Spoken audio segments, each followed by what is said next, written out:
Atenție mare, atenție mare, cu ochii noi privim doar la doamna învățătoare. O să ne arate o cifră, o zonă, o culoare. Atenție mare, atenție mare, vă rog să fiți atenți la doamna învățătoare. Atenție mare, atenție mare, urechile ciulite la doamna învățătoare. Poți să auzi un sfat, o vorbă iubitoare. Atenție mare, atenție mare, vă rog să fiți atenți la doamna învățătoare. Atenție mare, atenție mare, cu mâinile noi scriem ca doamna învățătoare. O literă mai mică, o literă mai mare. Atenție mare, atenție mare, vă rog să fiți atenți la doamna învățătoare. Atenție mare, atenție mare, luăm aer în piept să mirosim o floare pe care o dăruim doamnei noastre învățătoare. Atenție mare, atenție mare, vă rog să fiți atenți la doamna învățătoare. Atenție mare, atenție mare, cu glasul noi cântăm ca doamna învățătoare, un cântec preferat, fiindcă azi e zi cu soare.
Și am început să cânt.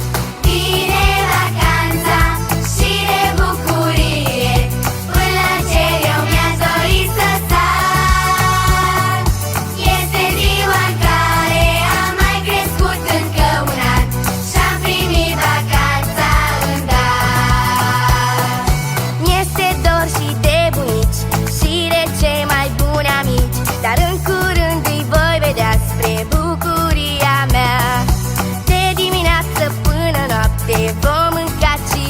coapte vor